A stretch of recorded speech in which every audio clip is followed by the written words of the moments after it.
6 ዓመት ነው የጠበቅኩት ያ ሼክ።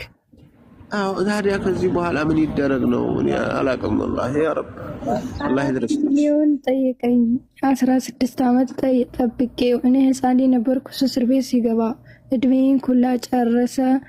እሱ በወጣ በሁለት ወሩ የ16 ዓመት ልጅ አገባ። እኔን ያለ ልጅ ያለ ወኪል አስቀረኝ። መጨረሻ ላይ 4 ሚሊዮን ጠየቀኝ ከህይወቴ ውስጥ ሊወጣ ማለት ነው። ሐስቡነላህ ወኒዕመል ወኪል። ሌላ ምንም የምለው ነገር የለኝም።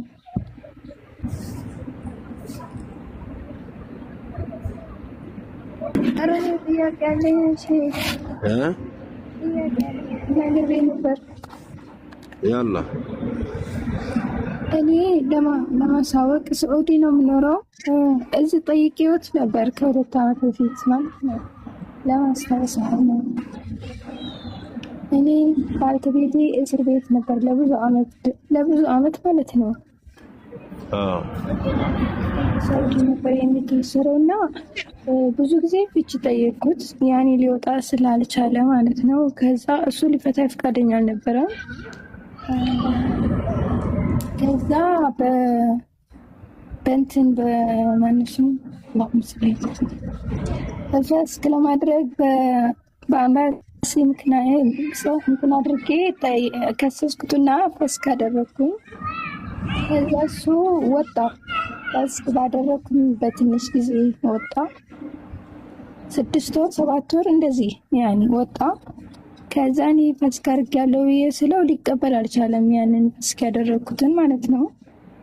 ምክንያቱን አበዛ። ኒካያ አለኝ አለ። አሁን ይሄ ነገር እንዴት ይታያል? ምን አረጋችሁ ታዲያ? አለኝ አለሽና ምን አረጋችሁ? ተመለሳችሁ? ታረቃችሁ? ምን ሆነ? ሼክ ያኔ ብዙ ጣውረድ ስላለው ያኔ እኔ የመረጥኩት ተለይቶ መቅረት ነው። እሱ ግን ፍቃደኛ አይደለም። ያኔ እስካሁን ክርክር ላይ ነው ያለው። አዎ እኔ ብሎክ አድርጌዋለሁ ወደ እኔ እንዳይደውልብኝ። እንደዚህ ነው የምኖረው። እሱም አልተቀበለም። ያኔ ሀሌ ምንድነው? ያኔ እንደዛው ካልገ ነው እኔ መኖሪያ ያዝኩት በሰው ፊት እኔ ትዳር እንዳለኝ ነው የሚያወራው። እኔ ሌላ ህይወት መመስረት አልቻልኩም ያኔ ማለት ነው። እሱ የራሱን ህይወት እየኖረ ነው። ያኔ ሚስት አገባ በወጣ በ2 ወር። እኔ ግን እንደዛው ነው መኖሪያ ያዝኩት። እኔ ባገባ ያኔ ባገባም ምን ይላል እኮ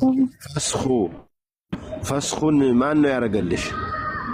በሸሪዓ ፍርድ ቤት ነው ያኔ ፈስክ ያደረኩት። ከስሸው የት ሰፋሪ ኢትዮጵያ አይ የሸሪዓ ፍርድ ቤቱ ተቸግር ያለሁኝ ባሌ ታስሮብኛል፣ ስለዚህ ፍቱኝ ብለሽ አቀረብሽ። ክፈዩ አሉሽ? አላሉ ጠየቁኝ። ሁሉንም ነገር ያኔ መስፈርቱ ይችልሻል ወይ ጠይቁሻል ወይ ወይኔ ያኔ ገንዘብ እሱ ጋር አለሽ ወይ መድረውሽ ሁሉ ነገር ጠየቁ። በቤተሰብ ሁሉንም አስጠየቁ። ምስክር ነበረ። በትክክለኛ መንገድ ነው የተፈታሁት ማለት ነው። በጋዜጣው ፍቺ ያኔ እሱ ቤተሰብ የለውም። እናቱ አይነ በስር ናት። አባቱ ሟች ነው። ያኔ ቀራቢም ሰው የለውም ነበረ ማለት ነው። እሱንም ማግኘት አልችልም እግዚአብሔር ስለሆነ እሱ ካልደወለ በስተቀር በስልክ አይገኝም። እንዴትም ያኔ ላገኘው ስላልቻልኩኝ በጀሪዳ ወጥቶ ምናምን ነው የተፈታሁት ማለት ነው። ማነው ምንድነው የታሰረበትን ቦታ እንደምታውቂ ነግረሻቸዋል ለፍርድ ቤቶች? አዎ ነግራቸዋለሁ። ሁሉንም ነገር አሳውቃለሁ። የደበቁት ነገር የለኝም። እንዴትም እንደታሰረ እሱንም ጠይቄው ነበረ። የተደበቀ ነገር ምንም የለም። በትክክለኛ طيب ይሄንን ካልሽ በኋላ ሸሪዓ ፍርድ ቤቱ ፍቹን በቃ በእስር ቤት ባሏ በእስር ቤት ለብዙ ጊዜ ስለቆየባትና ህይወቷን ብቻዋን መምራት ስለማትችል ራሷን ነፃነት እንድታገኝ ፍቹን ፈተናል ብሎ ወረቀት ሰጠሽ? አይ ታዲያ ከዚህ በኋላ አልፈታሽም ብሎ መቋቋም የሚችለው ማን ነው? ይሄንን የሸሪዓ ህግ የሚጥስ እኮ ማንም ጉልበተኛ የለም የትኛውም ኃይል። አንደኛ አንቺ በመደበኛ ፍርድ ቤት ቢሆን ኑሮ እኮ ከነካሳው ነው ጥፋት አጥፍቶ በራሱ ጥፋት ከሆነ በምናምን የምትፈጭ የነበረው። ሸሪዓ ፍርድ ቤት ግን የሱን መዝሉምነት ስለሚያይ እሱ በራሱ አቅም መውጣት የሚችል ቢወጣ ይችል ነበር። ግን እሱ መጎዳቱ እንዳለ ሆኖ አንቺ ደግሞ ልትጎጂ ውጭ ሆነሽ እንድትቸጋገሪ ስለማይፈልግ ይሄንን ፈቅዷል። የሸሪዓ ፍርድ ቤት ፍቺ አይሆንም ማለት አይቻልም። ባካችሁ ያከፍራል እኮ ከኢስላም ያወጣል። ሙስሊም ነኝ ማለት እኮ ይከብዳል። እንደዚህ አጣርቶ ምን ሆነሽ ነው ምን ተቸግረሽ ነው ምን አረገሽ ብሎ አይደለም። በየትኛውም አጋጣሚ ሸሪዓ ፍርድ ቤት ከፈታ የሚጠይቀው ኻሊቁ ነው እንጂ እንደኛ የሸሪዓ ፍርድ ቤትን አሜን ብሎ መቀበል ግድ ይላል። ስለዚህ አንቺ ፍቺ ነሽ፣ እሱንም ልታስነግሪው ይገባሻል። አንቺ አምነሽበት ልመለስ ከተፈታልኝ ምን አለ ብለሽ ልትመለሽ ከሆነ አልሐምዱሊላህ ተመለሽና ኑሯችሁን ኑሩ። አንቺም ጠልተሽው አይደለም እኮ የነበረው በጊዜው። አሁን ግን ፍቿ ትዳሬ አለች ኒካህ አላት ብሎ መናገር የበለጠ ወንጀል ነው።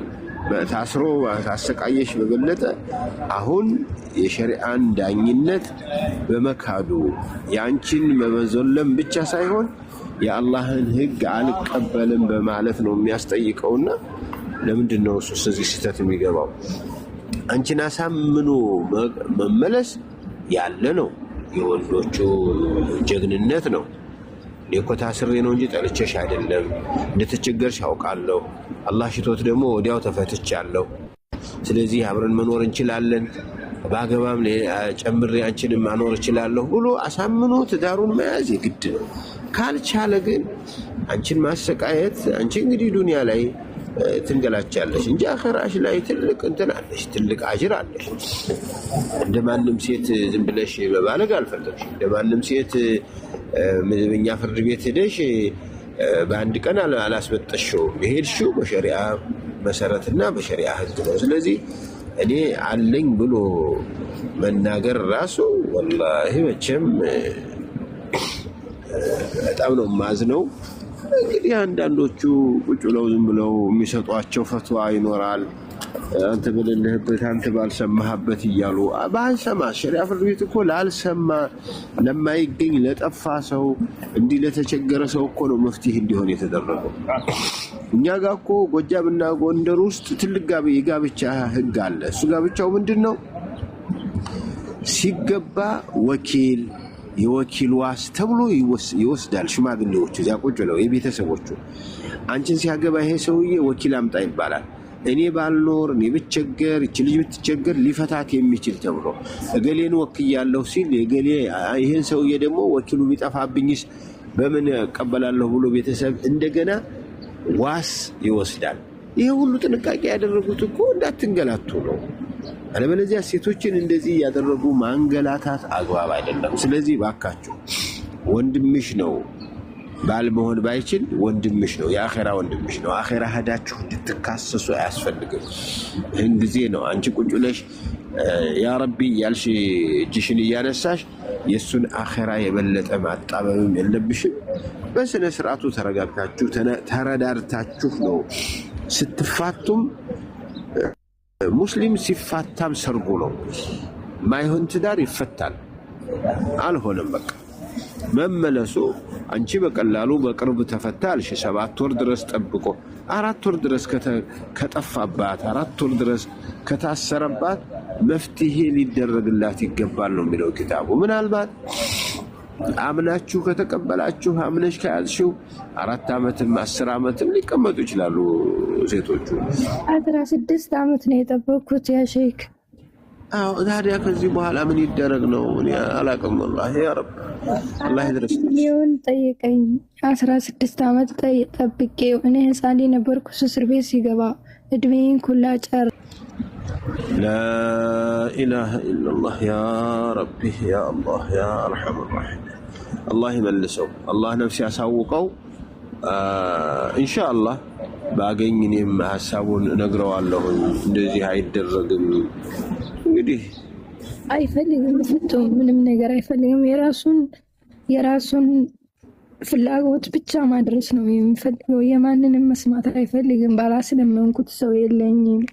በሼክ በሽማግሌ ያኔ ያሞከርኩት መንገድ የለኝም። በሽተኛ አደረገኝ። አላህ ይለትና አብሽሪ አላህ ያስተካክለዋል ኢንሻአላህ።